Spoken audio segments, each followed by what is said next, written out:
안녕하세요, 여러분. 해피맨지입니다.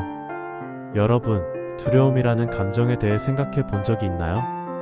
우리가 일상에서 느끼는 수많은 감정 중에서 두려움은 참 복잡하게 다가올 때가 많습니다. 어떤 두려움은 우리를 보호하려고 하고, 어떤 두려움은 그저 불안감에 불과할 때도 있죠. 하지만 중요한 건 우리가 겪고 있는 두려움이 진짜로 필요한 두려움인지 아니면 우리가 잘못 해석한 것인지 구별하는 방법입니다. 먼저 구독과 좋아요는 저에게 언제나 힘이 됩니다. 혹시 여러분도 내가 이 두려움에 대해 과도하게 반응하고 있지는 않나?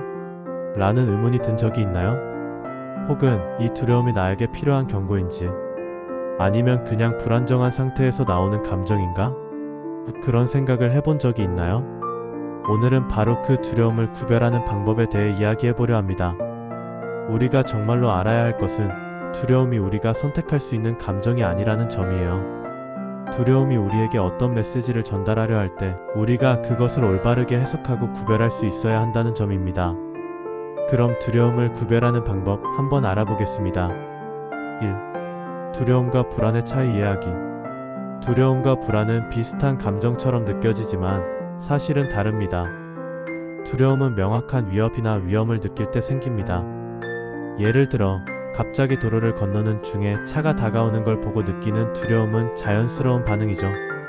반면 불안은 구체적인 위협이 없이도 반복적으로 느껴지는 감정입니다. 미래에 대한 걱정이나 불확실성에 대한 두려움이 그 예시가 될 수 있죠. 두려움이 구체적인 상황에 의해 유발된다면 불안은 대개 이유가 불명확하고 때로는 그 이유조차 알 수 없을 때도 많습니다. 그러니 두려움을 구별하려면 먼저 두려움이 어떤 상황에서 유발된 것인지 그 상황에 실제로 위협이 존재하는지 파악하는 것이 중요합니다. 이렇게 두 감정을 구별하는 것이 첫 번째 단계입니다. 두려움의 본질은 보호라는 점 이해하기. 우리가 느끼는 두려움의 본질은 사실 보호입니다. 사람은 본능적으로 위험에 처하면 그에 대응하는 감정을 느끼게 되죠. 심리학적으로도 두려움은 생존에 중요한 역할을 했다고 합니다. 예를 들어 과거 인간이 맹수와 마주쳤을 때 느끼는 두려움은 생명을 보호하기 위한 감정이었죠. 오늘날에도 이 두려움은 여전히 우리를 보호하는 역할을 합니다. 하지만 우리가 때때로 두려움을 너무 과도하게 느끼게 되면 그 두려움이 오히려 우리를 제한하고 움직이지 못하게 만들 수 있습니다. 두려움의 본질이 우리가 위험에 처하지 않도록 보호하려는 신호라는 점을 이해하고 그 신호가 실제로 생명의 위협이 되는 상황인지 아닌지 구별해야 합니다. 3. 두려움이 나의 성장과 변화를 막는지 점검하기. 때로는 두려움이 우리가 성장하거나 새로운 경험을 추구하는 것을 방해할 수 있습니다. 예를 들어 중요한 발표나 새로운 사람과의 만남에서 느끼는 두려움은 우리를 움츠러들게 할 수 있습니다. 하지만 이런 두려움은 실제로는 성장의 기회가 될 수 있는 순간일 때가 많죠. 새로운 것을 배우고 도전하는 과정에서의 불편함은 성장의 일부일 수 있기 때문입니다. 두려움이 내가 성장할 수 있는 기회인지 아니면 내가 현 상태에 안주하게 만드는 감정인지를 구별하는 것이 중요합니다. 이 두려움이 나의 발전을 저해하고 있는 것이라면 그 두려움은 과감하게 넘어설 필요가 있습니다. 4. 두려움의 과거 경험에서 온 이유 파악하기. 우리의 두려움은 종종 과거의 경험에서 비롯됩니다. 어릴 때 겪었던 트라우마나 실패 경험이 현재의 두려움으로 나타날 수 있죠.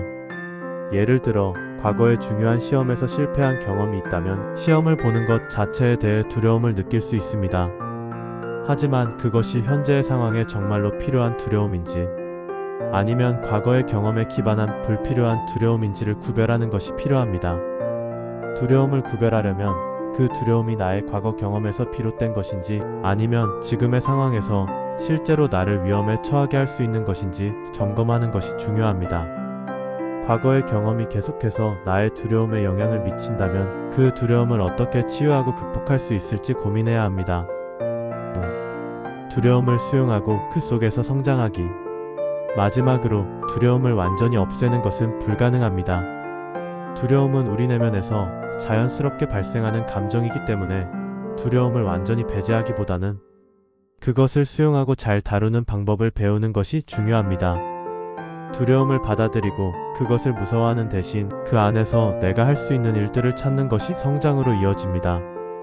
두려움을 수용하는 과정에서 중요한 것은 두려움이 나를 지배하게 두지 않도록 하는 것입니다. 두려움이 내 선택을 제한하는 것이 아니라 내 선택을 지지하는 힘이 될 수 있도록 만드는 방법을 찾는 것이 중요하죠. 자, 오늘은 이렇게 내 안의 두려움을 구별하는 방법에 대해 알아봤습니다. 두려움을 구별하는 것은 단순히 그 감정을 무시하거나 억제하는 것이 아니라 그 두려움이 나에게 어떤 메시지를 주고 있는지 제대로 이해하고 내가 어떤 방식으로 반응할지 결정하는 것이 중요합니다. 두려움이 나를 성장시키는 중요한 신호가 될 수 있다는 점을 기억하고 두려움을 통해 더욱 강해질 수 있기를 바랍니다. 만약 여러분이 지금 두려움을 느끼고 있다면 그 두려움이 정말로 나를 보호하는 것인지 아니면 나를 발전시키는 기회를 막고 있는 것인지 한번 생각해 보세요. 오늘의 주제에 대해 여러분의 생각은 어떠신가요? 댓글로 여러분의 의견을 공유해 주시면 감사하겠습니다. 시청해 주셔서 감사합니다.